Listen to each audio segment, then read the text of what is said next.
जय श्री कृष्णा, जय श्री राधे। भागवत कथा सुनने वाले सभी भक्तों का आज की कथा में हार्दिक स्वागत है।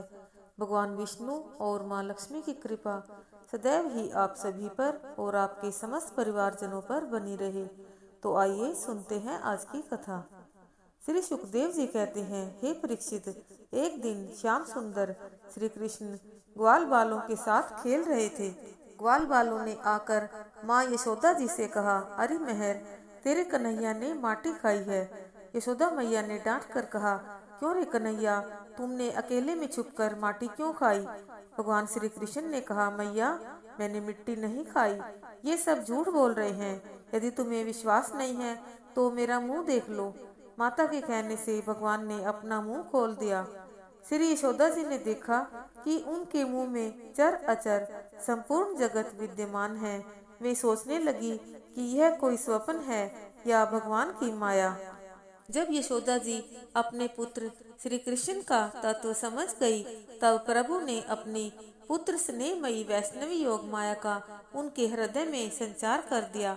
यशोदा जी तुरंत ही उस घटना को भूल गई और लाला को गोद में बैठा लिया। परीक्षित के पूछने पर श्री सुखदेव जी ने कहा, हे परीक्षित, नंद बाबा पूर्व जन्म में दोण नाम के वसु थे और उनकी पत्नी का नाम था धरा। यही अपनी पत्नी के साथ व्रज में पैदा हुए। ब्रह्मा जी की बात सत्य करने के लिए भगवान श्री कृष्ण बलराम जी के साथ व्रज में रहकर समस्त ब्रजवासियों को अपनी बाल लीला से आनंदित करने लगे। हे परीक्षित, एक दिन भगवान श्याम सुंदर श्री कृष्ण अपने सखा तन सखा मन सुखा धन सुखा श्री दामा आदि के साथ एक ग्वालिन के घर में घुसकर माखन की चोरी कर रहे थे। वह ग्वालिन भी पास ही में कुएं से पानी भर रही थी। माखन का छीका कुछ ऊंचा ही बंधा था। तब उन्होंने उक्ति से एक के ऊपर एक के कंधे पर चढ़कर उसका माखन निकालकर चक चक कर मीठा मीठा माखन खाने और खिलाने में मग्न हो रहे थे। इतने में ही वह ग्वालिन आती हुई उनके साथियों को दिखाई पड़ी। तब वे तो चुपचाप वहां से निकल भागे और उस ग्वालिन ने श्री कृष्ण को पकड़ लिया। वह कहने लगी, अरे नंद के लाला, अब तू कहाँ जाएगो? चल, आज मैं यशोदा जी से तेरी शिकायत करूंगी। यह कही के वह ग्वालिन श्याम सुंदर जी के कोमल हाथ को पकड़ के नंद भवन की ओर चली जा रही थी। घूंघट तो उसने डाल ही रखा था। रास्ते में उनका एक सखा मिला। उसने इशारे से श्री कृष्ण जी से पूछा, लाला कन्हैया, क्या बात है और ये ग्वालिन तो कहाँ ले जा रही है? तब श्री कृष्ण ने उससे कहा, भैया, ये ग्वालिन मेरा विवाह कराना चाहती है और मैं अभी नन्हा सा बच्चा हूँ। अब तू ही बता कि मैं क्या करूँ? वह सखा बोला, अरे लाला, यहाँ में कौन सी बात है? तेरो मन अभी नहीं है तो मैं ही विवाह करा लूंगा। श्री कृष्ण ने उस ग्वालिन से कहा, मेरी प्यारी गोपी, देख मेरी कलाई अब दुखने लगी है, सो तू मेरे दूसरे हाथ को पकड़ ले। यह कह के उन्होंने अपने सखा का एवं उसी के देवर का हाथ उस ग्वालिन को पकड़ा दिया और आप उससे पहले ही माता की गोदी में जाकर स्तनपान करने लगे। जब ये गोपी नंद भवन में आई तो इसने जोर जोर से कहा, अरे ओ यशोदा मैया, देख, आज तो मैं तेरे लाल को रंगे हाथन पकड़ कर लाई हूँ। पूछ ले अपने लाडले से। यशोदा जी ने कहा, अरे गोपी, तेरी तो मती मारी गई है, न के देख तो सही, ये मेरो लल्ला है या तेरो देवर? गोपी ने जब घूंघटा उठाकर देखा तो बड़ी लज्जित हुई और चुपचाप अपने घर को चली गई। भगवान की लीला पर विचार करते समय यह बात स्मरण रखनी चाहिए कि भगवान का लीला धाम, भगवान के लीला पात्र, भगवान का लीला शरीर और उनकी लीला प्राकृत नहीं होती। भगवान में देह देह का भेद नहीं होगा। महाभारत पुराण में ऐसा कहा गया है, न भूत संग संस्थानो देवस्य परमात्मने यो वेत्ति भौतिकम देहम कृष्णस्य परमात्मनः स सर्व संवादम बहिष्कार्य है। स्रोत स्मार्त विधानतः मुखम तस्यावलोक्यस्यापि चैल स्नान माचरेत। अर्थात परमात्मा का शरीर भूत समुदाय से नहीं बनता। जो मनुष्य श्री कृष्ण परमात्मा के शरीर को भौतिक जानता या मानता है, उसे समस्त स्रोत स्मार्त कर्मों का बहिष्कार कर देना चाहिए। अतः उसका किसी भी शास्त्रीय कर्म में अधिकार नहीं है, यहाँ तक कि उसका मुंह देखने पर सचैल यानी कि वस्त्र सहित स्नान करना चाहिए। श्री भागवत में ब्रह्मा जी ने भगवान श्री कृष्ण की स्तुति करते हुए कहा है, अशापि देव वपुषो मदनुग्रहाय स्वेच्छामयस्य न तु भूतमस्य को अपि। अर्थात आपने मुझ पर कृपा करने के लिए ही यह स्वेच्छा में सच्चिदानंद में स्वरूप प्रकट किया है। यह पांच भौतिक कदापि नहीं है। इससे भी यह स्पष्ट होता है, भगवान श्री कृष्ण तो पूर्ण काम है। वह तो केवल अपने भक्तों की अभिलाषा एवं अपने बहुत से अवतारों में दिए हुए वरदान आदि की पूर्ति के लिए ही अनेकों प्रकार की लीलाएं करते रहते हैं। जैसे कृत युग में वामन अवतार में मुग्ध हुई राजा बलि की पुत्री रत्नमाला, पूतना आदि ऋषि मुनि, त्रेता युग में श्री राम का अवतार धारण करने वाले मर्यादा पुरुषोत्तम भगवान श्री राम के रूप माधुर्य से मोहित हुई जनकपुर आदि की सुंदरी कन्याएं एवं ऋषि मुनि, रमा, श्वेत दीप, बैकुंठ की गोपियां और जलंधरी कुमारियों के यूथ जिन्होंने बड़ी ही उग्र तपस्या करके वरदान प्राप्त किए की पूर्ति के लिए ही द्वापर में भगवान वासुदेव श्री कृष्ण ने रास लीला में महारास करके उनकी पूर्ति की है। नामकरण संस्कार के बाद गर्ग संहिता में भगवान की एक गुप्त लीला का भी वर्णन मिलता है और वह है श्री राधा और श्री कृष्ण का ब्रह्मा जी के द्वारा विवाह। एक दिन नंद जी अपने लाला को अंक में लिए गोएं चराते हुए भांडीर वन में जा पहुँचे। वहाँ उन्होंने वृषभान नंदिनी श्री राधा जी को देखा। श्री राधा के दिव्य तेज से अभिभूत हो नंद जी ने मस्तक झुकाया और हाथ जोड़कर कहा, राधे, ये साक्षात पुरुषोत्तम है और तुम इनकी मुख्य प्राण वल्लभा हो। यह गुप्त रहस्य मैं गर्ग जी के मुख से सुनकर जानता हूँ। हे राधे, अपने प्राणनाथ को तुम मेरे अंक से ले लो। तब श्री राधा जी ने नंद जी की गोद से अपने प्राणनाथ को दोनों हाथों में ले लिया। फिर जब नंद जी वहाँ से चले गए तब श्री राधिका जी भांडीर वन में चली गई। पृथ्वी देवी अपना दिव्य रूप धारण करके प्रकट हुई। दिव्य धाम की शोभा का अवतरण होते ही भगवान श्याम सुंदर श्री कृष्ण किशोर अवस्था के अनुरूप दिव्य देह धारण करके श्री राधा के सन्मुख खड़े हो गए। उन्होंने हंसते हुए प्रियतमा का हाथ अपने हाथ में थाम लिया और उनके साथ विवाह मंडप में प्रविष्ट हुए।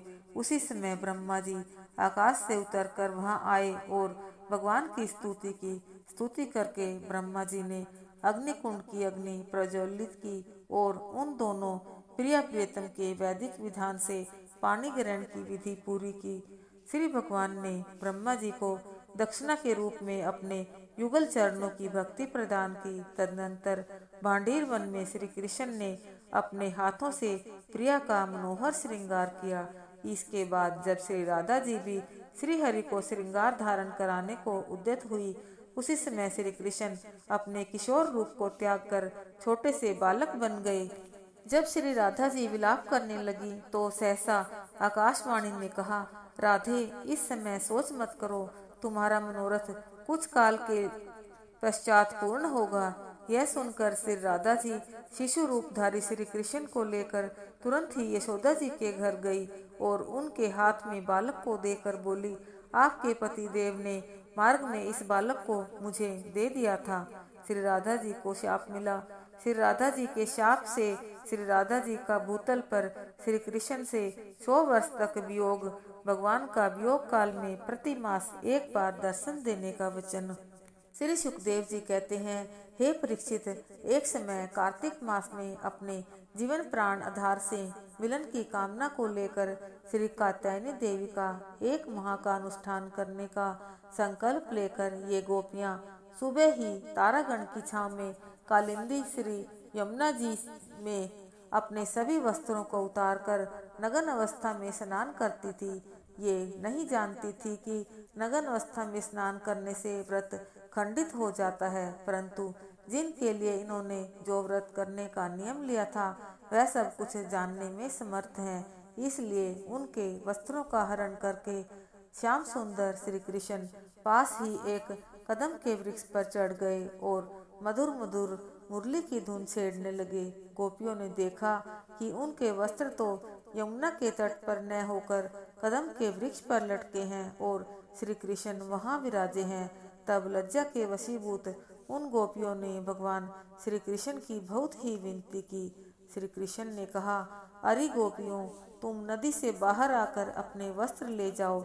यह सुनकर गोपियों ने कहा, श्री कृष्ण, तुम हमारी समस्या को समझो, हम ऐसी अवस्था में जल से कैसे बाहर आ सकती हैं। श्री कृष्ण ने कहा, जैसे गई थी। तब गोपियों ने कहा, कन्हैया, हमें लाज आती है, हमें हमारे वस्त्र दे दो। श्री कृष्ण ने पूछा, अरे गोपियों, तुम इतनी सुबह ही यमुना में स्नान करके किसका और किसके लिए पूजन करती हो।